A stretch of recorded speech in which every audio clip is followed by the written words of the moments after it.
Do you spend hours in your head thinking about something that happened, could have happened, or might happen?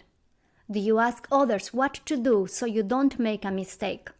Welcome to the Playing It Safe podcast. I am Dr. Z, your host.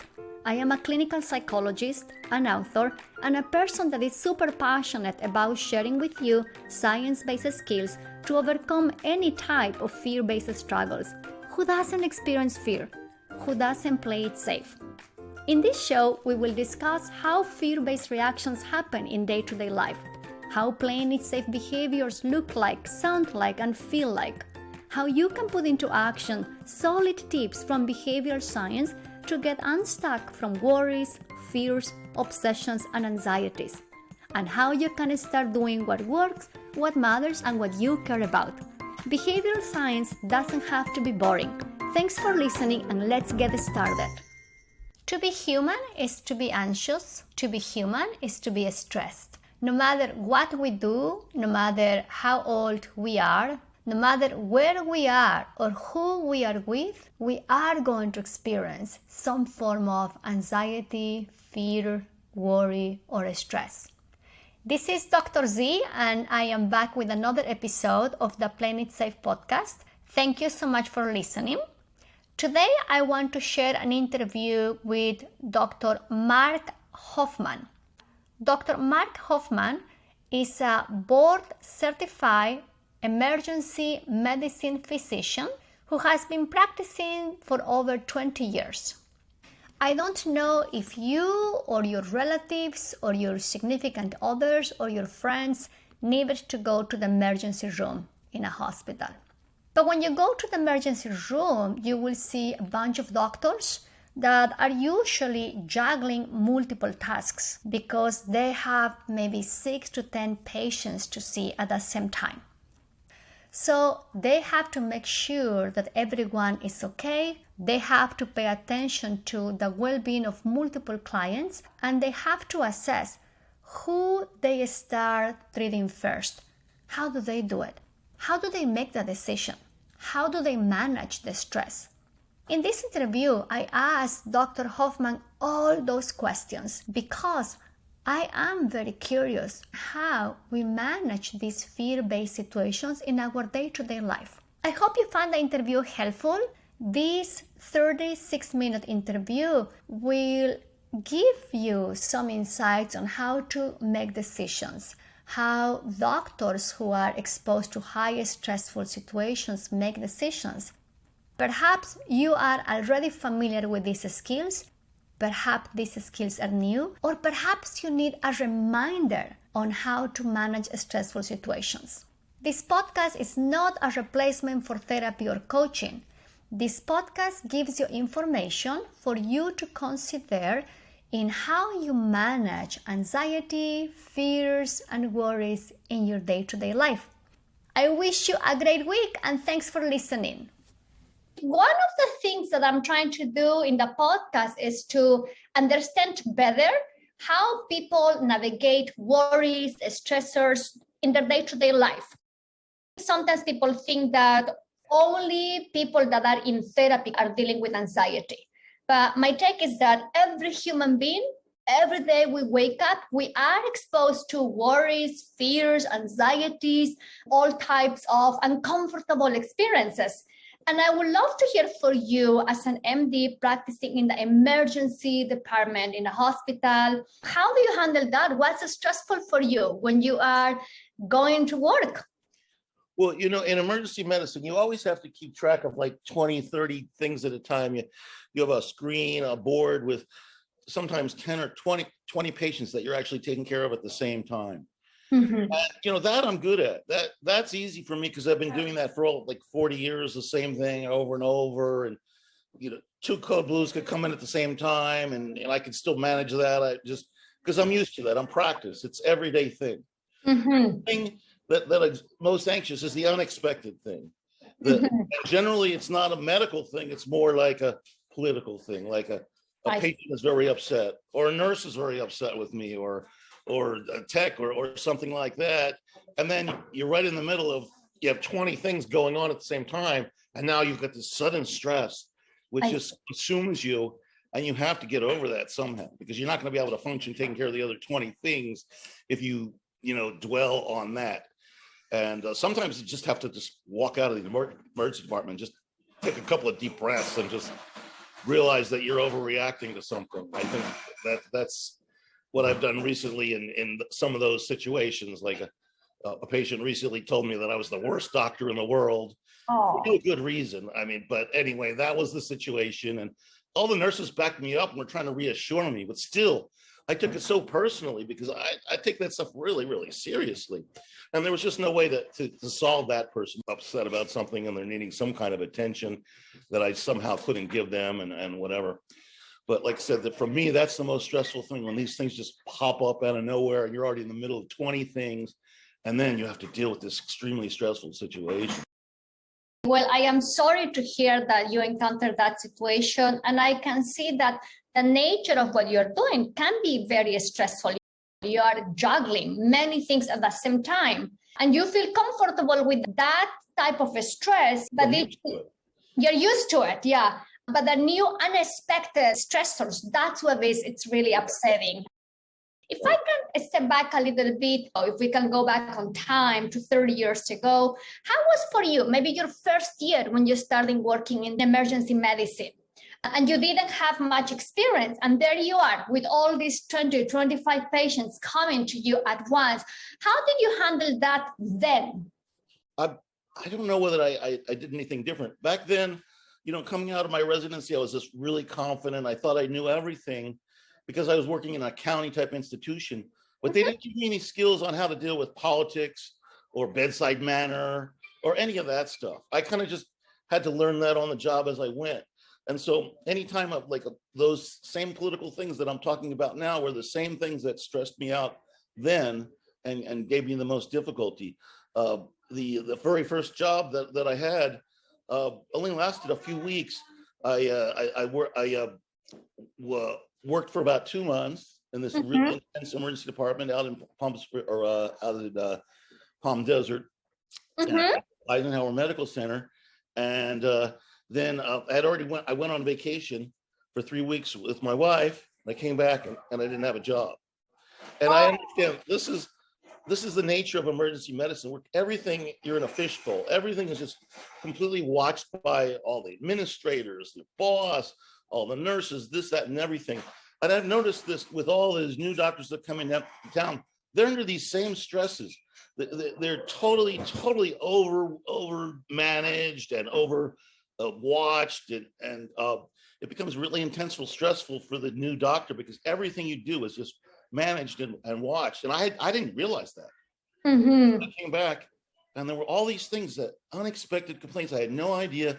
The doctors were misusing me and telling me to do this and do that. And then the other doctor would say, oh, no, you were wrong, and I should have done this and that. And I thought I knew how to do everything right, but yet I was in a political situation where they had different perspectives. And it just totally hit me by just smashed in the face, unexpected. And as a result of that, I've always been extremely sensitive to these political situations ever since then. Sure. Yeah. So I ended up with a job at the Sistering Hospital, where I ended up with working there for 22 years. Wow. Until a similar situation came up, but that was another story altogether. That was an individual fight with an individual doctor that led to the demise of that job after 22 years. Oh my goodness. The same partnership that I'm in put me in a better job. So that was like, just going from one bad thing to a good thing. And that's the job I've been in 13 years now. I've been at working for the same partnership that I was 22 years before. But that sounds very stressful, to be dealing with politics at work. And I think in every large organization, you have also these dynamics of power. Who is above who manages who has the last word, who has the last say. And with all these experiences, and again, I'm sorry that's what you have to encounter right away. How did you learn to manage that? Well, the best thing for me is just to keep my mouth shut. Okay. Because generally, once you get into a situation which is negative, if you just keep going at it, it really never turns out. It always just turns out negatively. Okay. So sometimes it's just best to end the interaction, whatever it is, and then either just listen or just start over again with that situation. Listening sounds very easy to do, but it's also hard because we do get emotionally invested. And many times we care about the things that are part of the discussion. And sometimes we may have urges to say something, to argue back, to defend ourselves, to prove people wrong. How did you handle those urges? That's the hardest thing for me, is because even when I agree with a person, I always tell something, I always give an opposite argument. There's another point of view, because there are almost two important points of view in every topic. Yeah. When I teach all these residents and young doctors, I always give them more than one opinion to let them decide for themselves. I know that there's more than one side, there's more than one way to treat literally every problem. That's true. That's true. Okay. So I hear, okay, so we learn to listen or restart the situation. And what did you mean by that? How will you restart the situation? Taking a break, thinking about things, trying to calm yourself down, and then go back to the situation and start it over again, or resume it and try and, make something better of it. I see. And also, like, a lot of times when I'm like talking to my boss, generally who's usually 20 or 30 years younger than me nowadays, I have to just mostly keep my mouth shut.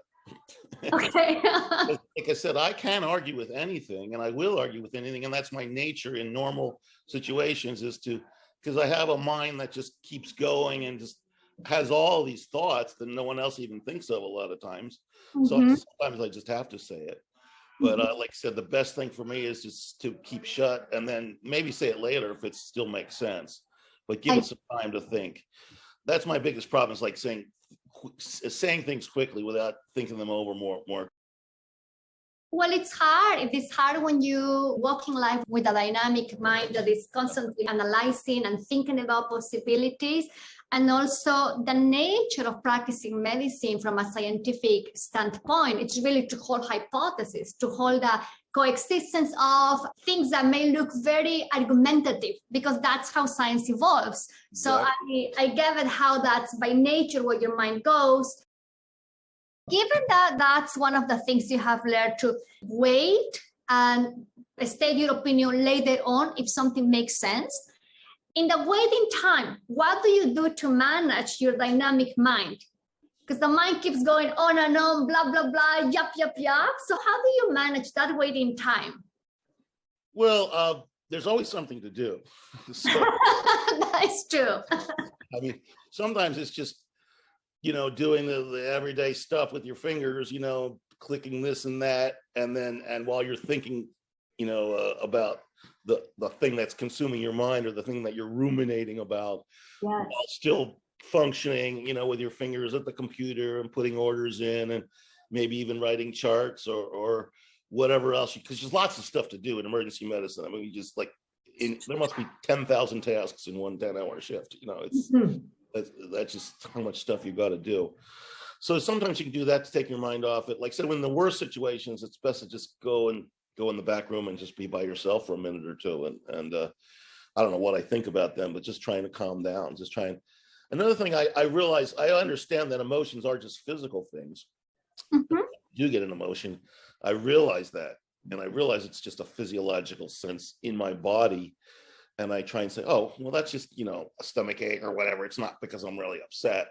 It'll go away if I just relax. And I realize that your emotions will just go away if you just take a brief breath and relax, no matter what it is, whether it's good or bad. True. That is true. If we just watch emotions coming and going like waves in the ocean, they don't last forever.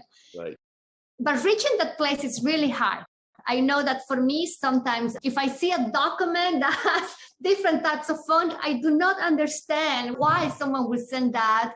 Or a couple of months ago, I was working on my website and I couldn't figure out where to put a period. So for 3 hours, I was trying to make sure that the period is at the end of the sentence and not 3 spaces after the end of the sentence. When I try to cool down myself, my mind keeps going on. My mind takes me into this rumination. I start wondering why this is happening. This shouldn't be happening. I shouldn't have said yes to this. And it's hard to disentangle from that. If these days you find yourself dealing with some ruminative thoughts, what would you do with them? Anything that has worked for you. Well, what works for me is thinking about the fact that, hey, I'm highly successful at what I've done. Senior partner in this huge, powerful corporation. And yeah, they're complaining about me, or yeah, there's some problem, but they must like me as an employee that kept me around this long, and I'm nearly impossible to fire because I'm a senior partner in the situation. So the fears that I developed from way back are really irrational. They're not, if they're having a complaint, they're trying to improve my behavior. They're not really doing that to try to get rid of me or fire me. That's what I have to realize, because that's what makes me so anxious and nervous, is always worried about being fired. But that's even less now, because there's an extreme shortage of doctors in the area where I work. They've got me working 50% more hours now. Wow. Because they can't get enough doctors to go work in the Central Valley. I see. So isn't that interesting what the mind does? You're very successful, having practicing for over 30 years. I think 34, as you mentioned at the beginning of our conversation. And when you encounter these unexpected stressors, like patients complained, even though it's part of the game of working with the public, your mind takes them into, what if I get fired? Isn't that interesting that the mind will go quickly into this gloomy scenario? I've seen many other good doctors fired. I see.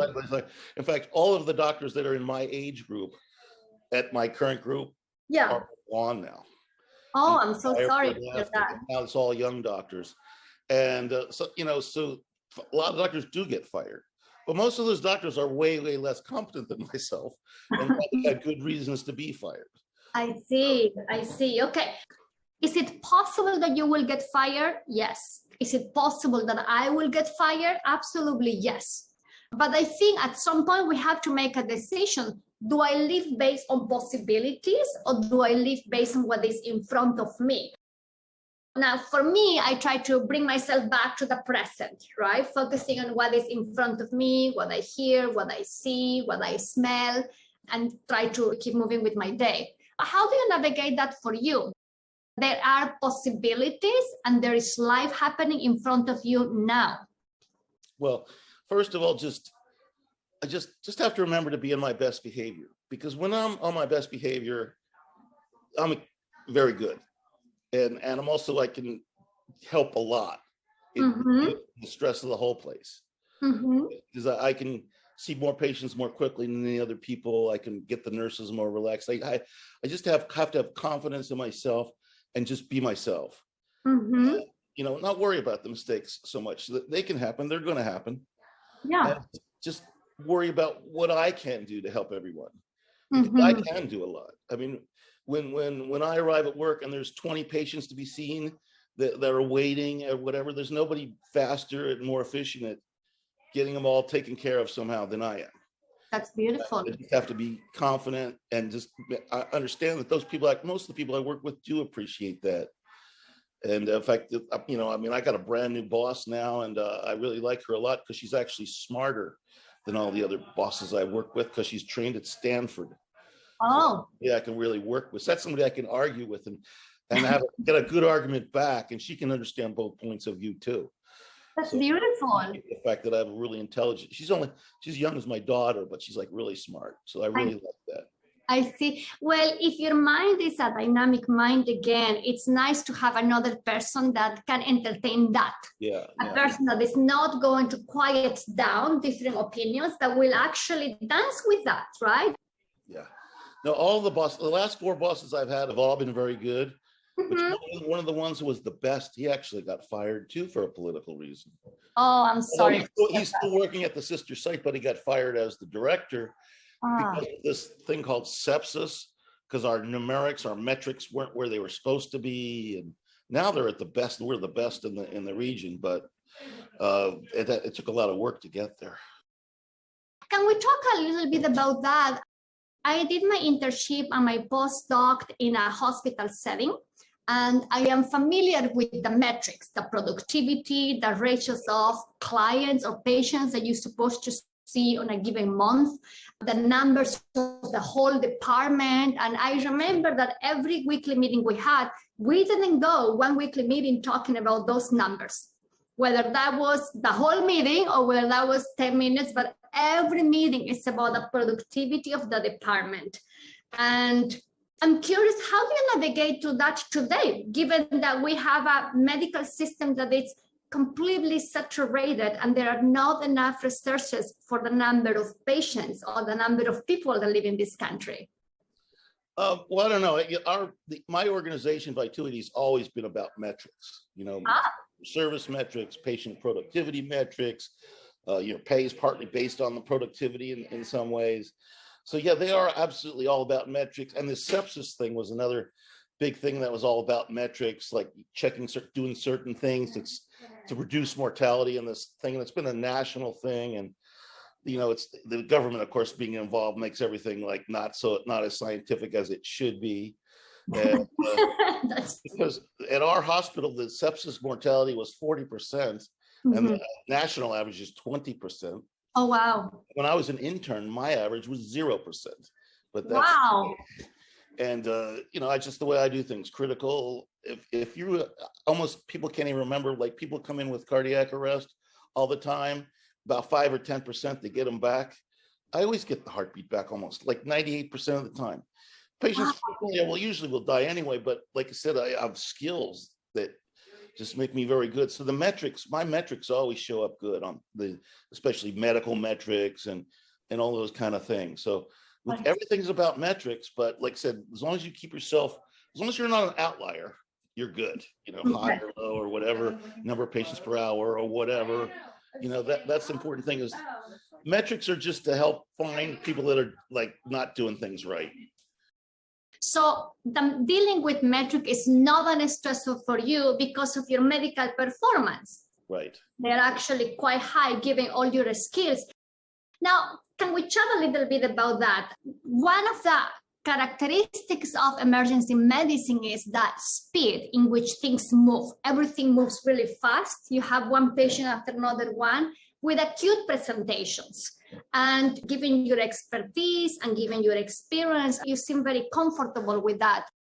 How did you reach that place in which you can fully trust your competence? And do you ever have some doubtful thoughts? I had successful metrics even way, way, way back. Wow. And even way back in my residency, like I said, my percentages and wherever were like, if they had measured them, they weren't measuring metrics so much then.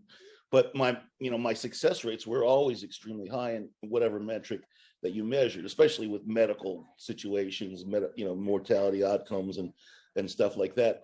And I was always taught a very aggressive approach for the most critical care situations. And I was also taught by a guy that edited the textbook of critical care medicine and had all these ideas and thoughts which were considered like revolutionary and reactionary at the time, but now are accepted as just everyday practice. Mm-hmm. I had kind of arrived at all those same thoughts myself just from my knowledge of physiology. I was like #1 in the class at Northwestern in physiology. Wow. And I got honors in physiology in medical school. And I always applied that to ICU situations. And that's where as an intern, I had extremely high success rates. Mm-hmm. I always continued on through that because I take a very aggressive approach. I'm very skilled. Like if I have a laryngoscope blade in my hand, the old fashioned one, that patient is going to have a tube in there to breathe them in 10 seconds. Wow. The doctors are running around with these little fancy machines. It might take them several minutes to do what takes me 10 seconds. I see. That's impressive. And the same way with all the other things that you need to get a patient resuscitated in the most critical situation. That's why 2 code blues at once, most doctors would just be pulling their hair out, wouldn't know what to do. Whereas to me, oh, boom, boom, boom, boom, boom, boom. Patients are both doing okay now, at least for a while, but that situation, I can handle it because just a lot of experience, a lot of practice just from the very beginning. I remember even when I was a resident at Martin Luther King, 4 patients at once all went on ventilators within an hour, and I was just taking care of all 4 patients just completely by myself.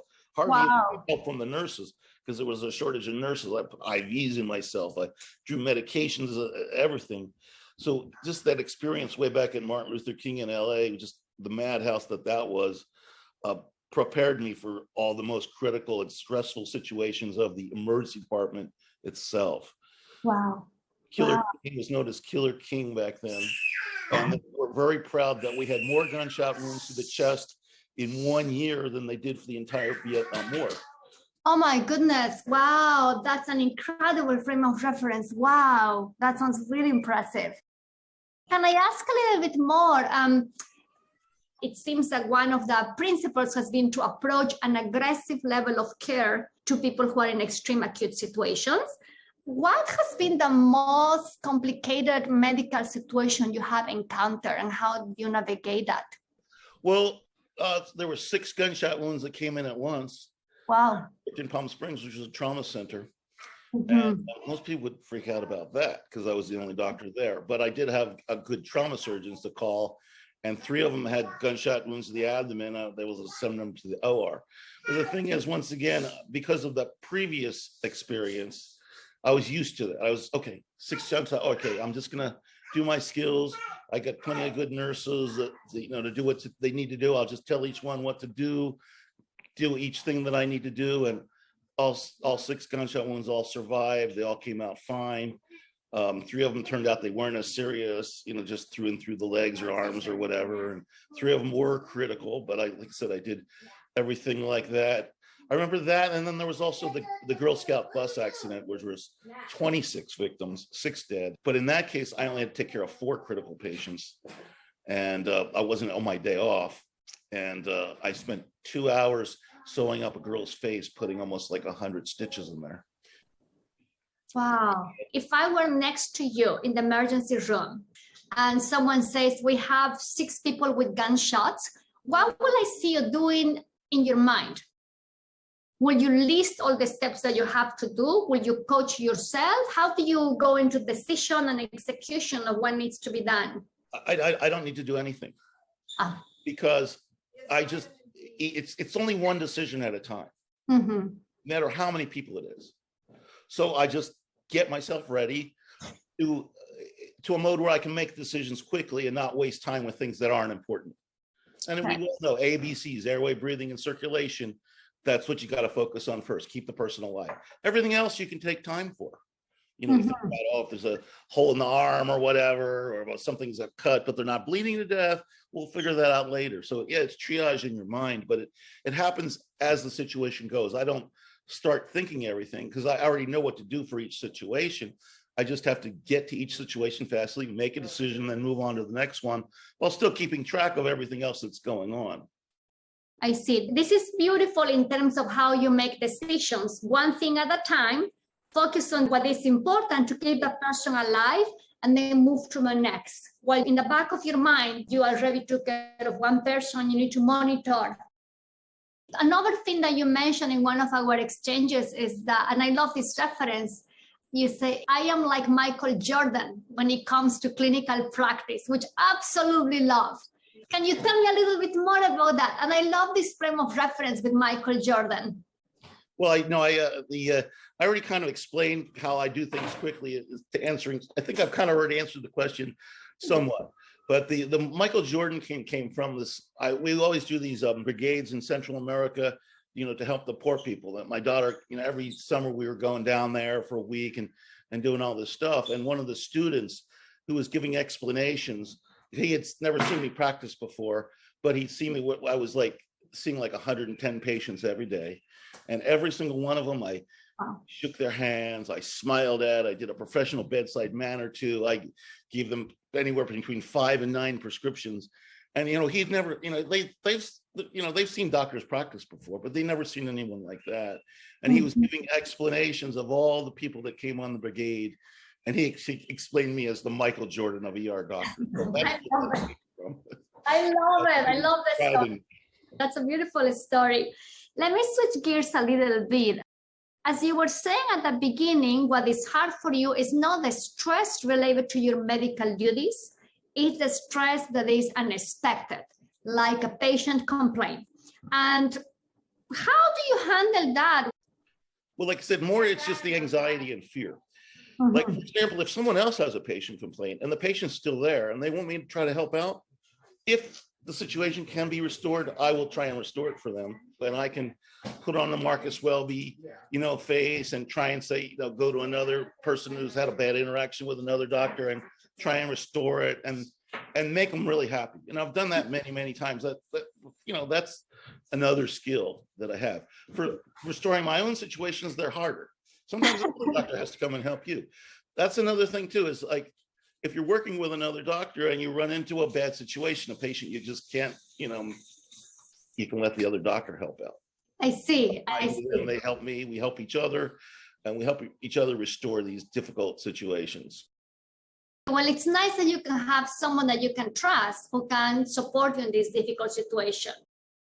When you receive a patient complaint and your mind goes into this place of anxiety or fear, how do you experience that? What does your mind tell you?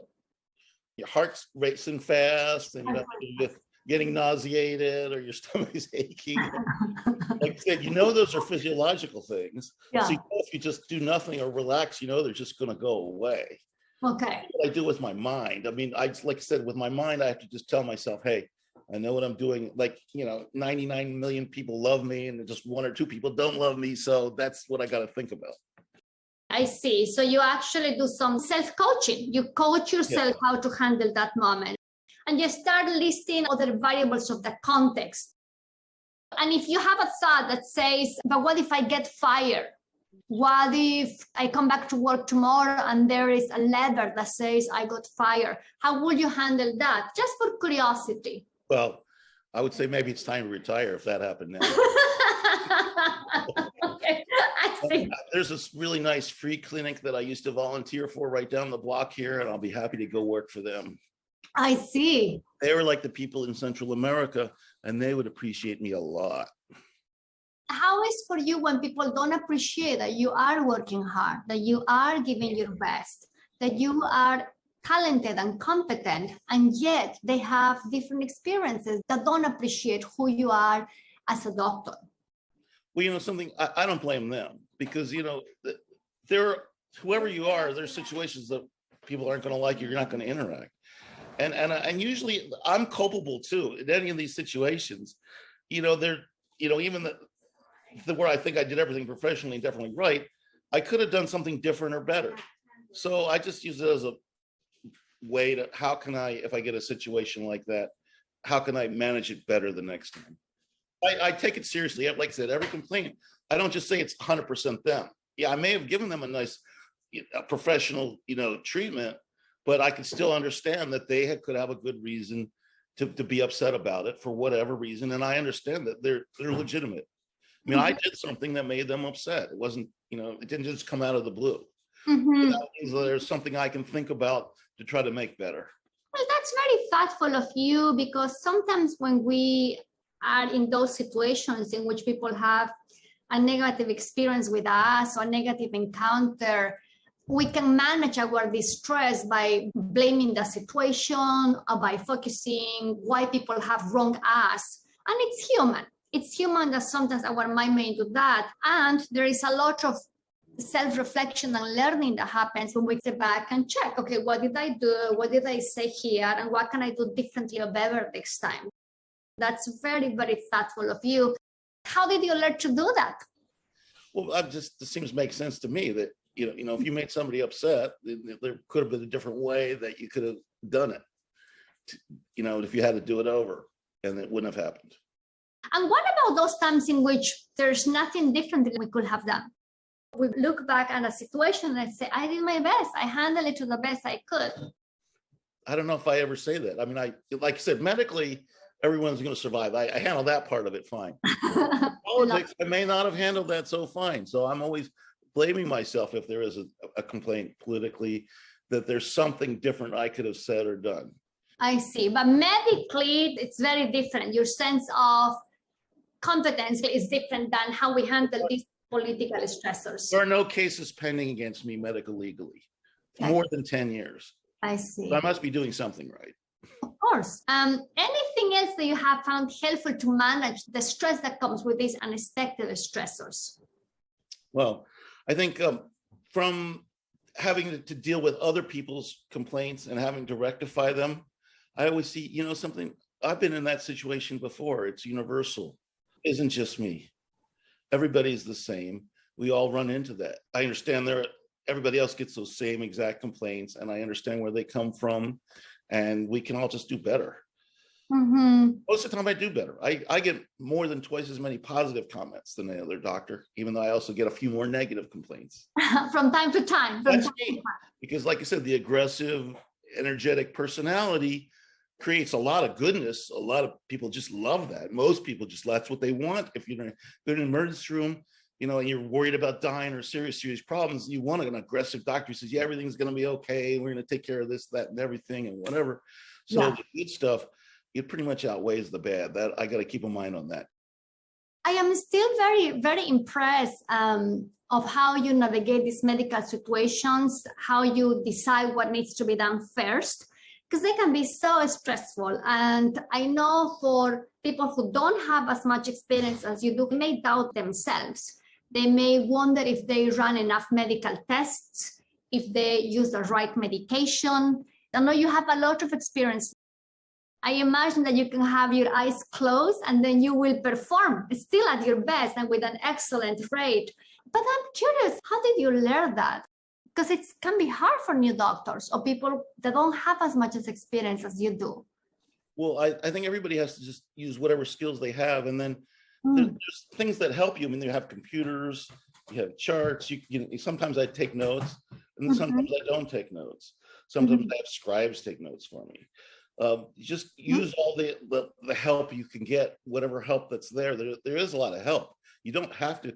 It's not like in that situation where I got 4 patients on ventilators and I have to do everything myself. We have lots of help. We have nurses all over the place. We have other doctors. We have assistants, consultants, and just let everyone do their job and help out. I think then you don't have to do as much and you're not as stressed. I see. Just you have to, you can't just know all this. You have to learn it as you go. Yeah. I am very interested in how we navigate the different types of thoughts that our mind comes up with when we are getting stressed, and you're working in a highly stressful environment, but you navigate to that. You swim naturally on that.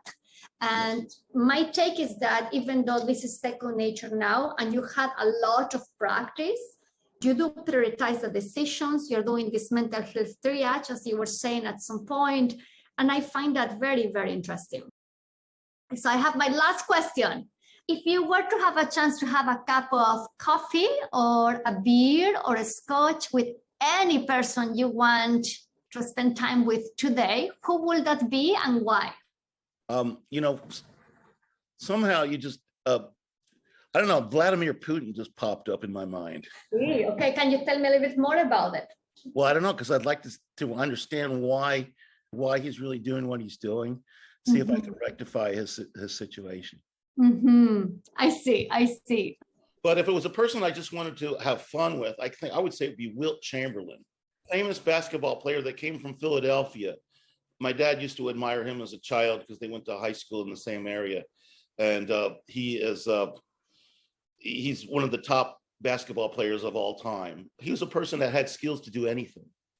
Kinds of skills, like after he did basketball, he went to professional boxing and did all these different interesting things. He didn't even start with basketball. He was just a runner and a sprinter, run and sprint faster than anyone else.